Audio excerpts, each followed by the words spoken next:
नमस्कार दोस्तों, जय हिंद, वंदे मातरम, सुप्रभात सभी मित्रों को। सभी भावी अध्यापक अध्यापिकाओं का वेलकम, अभिनंदन है दोस्तों शिक्षक भर्ती के channel YouTube channel Jaiswal coaching centre पर। दोस्तों मैं आपके साथ जायसवाल सर।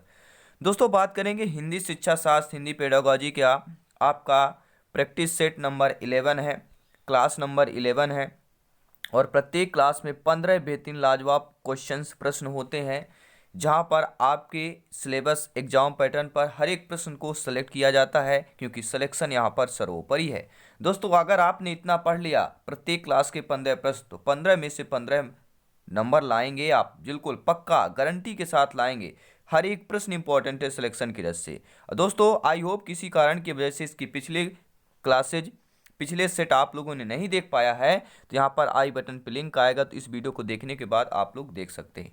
चलिए दोस्तों वीडियो को शुरू करते हैं। पहला क्वेश्चन, पहला प्रश्न आपके हिंदी पेडागोजी, हिंदी शिक्षा शास्त्र का स्क्रीन पर आ रहा है। और यह प्रश्न हम लोगों को, आप लोगों को हमने क्या है होमवर्क में दिया था, आप लोगों को पता भी होगा। प्रश्न क्या था? शिक्षण सहायक सामग्री के भाग होते हैं। कितने भाग होते हैं? एक भाग होते हैं, दो भाग होते हैं, तीन भाग होते हैं, चार भाग होते हैं। तो शिक्षण सहायक सामग्री के कितने भाग होते हैं? बहुत सारे लोगों को कमेंट आया था आप लोगों का, और बहुत से लोगों का सही भी था। तो राइट ऑप्शन आपका क्या हो जाएगा? शिक्षण सहायक सामग्री के तीन भाग होते हैं। आगे आने वाले प्रश्न में ये भी बताएंगे कौन कौन से भाग हैं। अगला प्रश्न देख लेते हैं दोस्तों। सूत्र विधि कौन सी भाषा से आई है? आपने नाम सुना होगा सूत्र विधि, ठीक है। अगर एग्जाम में आ गया परीक्षा में कि सूत्र विधि कौन सी भाषा से आई है, तो आपका जवाब क्या होना चाहिए? हिंदी होना चाहिए, उर्दू होना चाहिए, अंग्रेजी होना चाहिए या संस्कृत होना चाहिए। तो सूत्र विधि कौन सी भाषा से आई दोस्तों? और यह किसी से नहीं आई है, केवल वनली वन आपकी देव भाषा यानी संस्कृत से आई हुई है। तो आपका फोर्थ ऑप्शन यहाँ पर सही हो जाएगा। आइए देखते हैं अगला प्रश्न क्या दिया गया है। नववाणी भाषा के इस रूप को हमारे सामने प्रस्तुत करती है। जो दोस्तों नववाणी भाषा होती है, तो नववाणी जो है भाषा के इस रूप को हमारे सामने प्रस्तुत करती है। शुद्ध उच्चारित भाषा, शुद्ध व्याकरण संबंध भाषा, शुद्ध साहित्यिक भाषा, यह सभी। तो जो नववाणी लिखी हुई है, नववाणी में भाषा के किस रूप को हमारे सामने प्रस्तुत करती है? तो राइट ऑप्शन क्या हो जाएगा दोस्तों? वह होगा शुद्ध उच्चारित भाषा के रूप में हमारे सामने प्रस्तुत करती है। पहला ऑप्शन सही हो जाएगा। उम्मीद है दोस्तों आप लोगों ने अभी तक शिक्षा के चैनल को एक बार जरूर सब्सक्राइब कर लिया होगा, और इस वीडियो को दिल से एक बार जरूर लाइक कीजिएगा। दोस्तों आई होप आप लोग हर एक क्वेश्चन को अटेंड कर रहे होंगे, अच्छे तरीके से समझ रहे होंगे, क्योंकि यहाँ पर सिलेक्शन सर्वोपरि है, राष्ट्र हित में शिक्षा की बात की जाती है। दोस्तों अगला प्रश्न है, किस विधि में बालक आँख, हाथ और कान तीनों का प्रयोग एक साथ करता है? वह कौन सी विधि है? बालक जो है आँख, हाथ और कान तीनों का प्रयोग एक साथ करता है, क्या वह मॉन्टेसरी विधि है, ठीक है, पेस्टोलॉजी विधि है, जेकरात विधि है, या कोई नहीं है मेरे प्यारे मित्रों? तो वह कोई और विधि नहीं है जिसमें बालक आँख, हाथ और कान तीनों का प्रयोग एक साथ करता है। वह आपकी वनली वन आपके मॉन्टेसरी विधि है।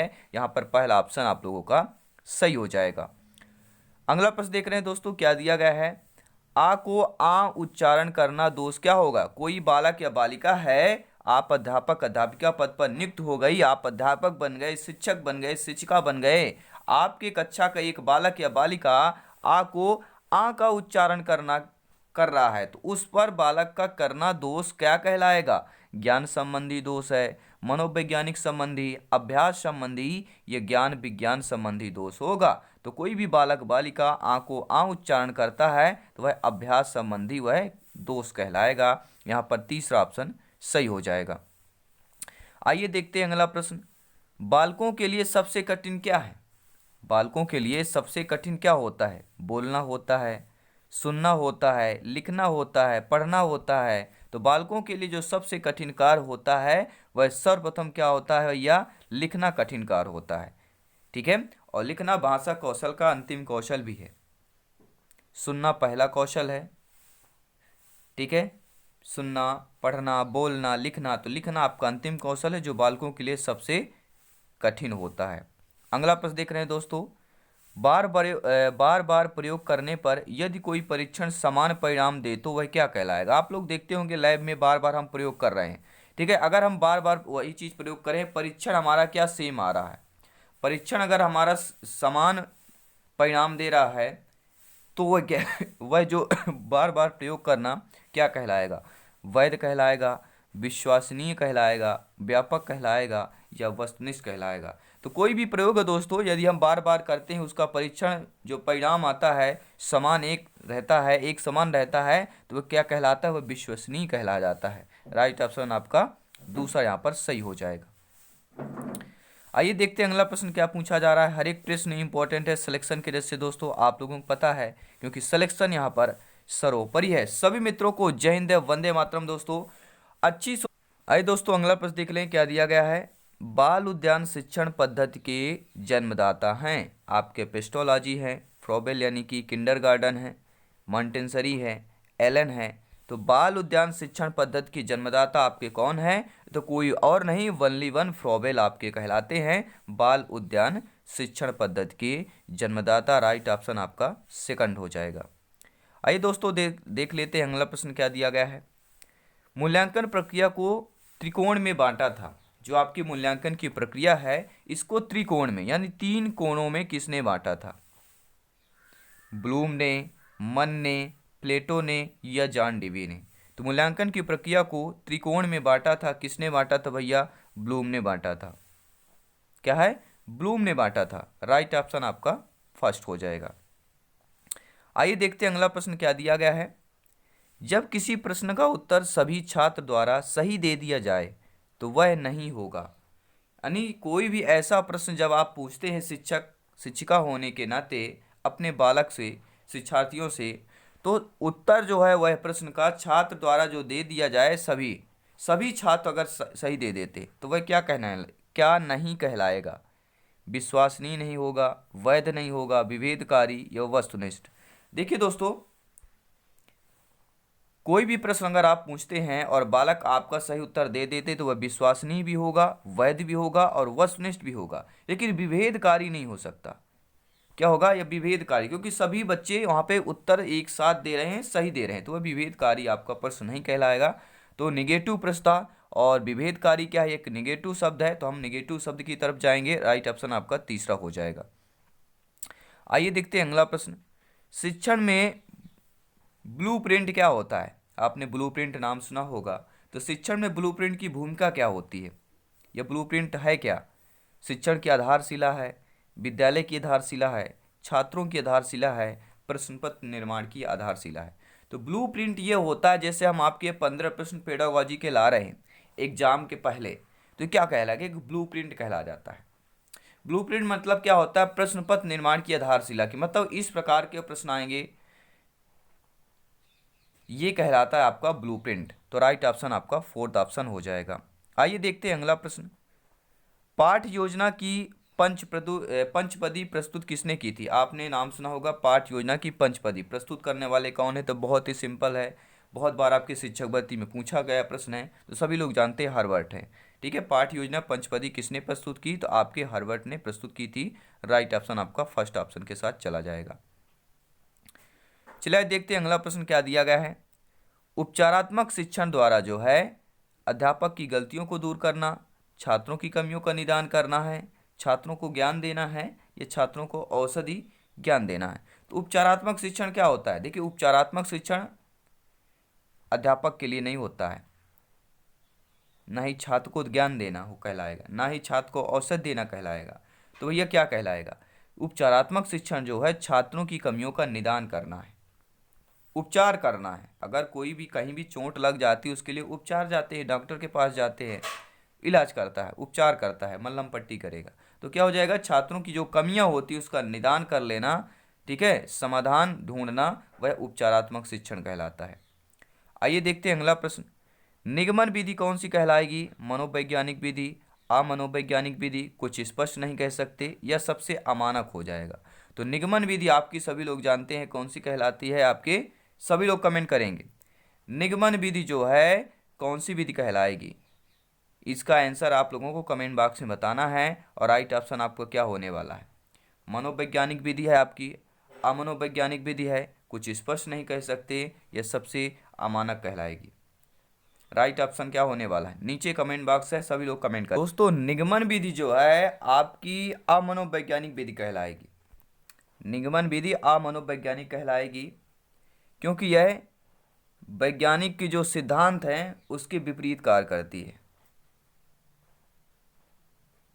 ठीक है, तो आपका निगमन विधि जो है अमनोवैज्ञानिक विधि कहला जाएगी। राइट ऑप्शन आपका दूसरा हो जाएगा।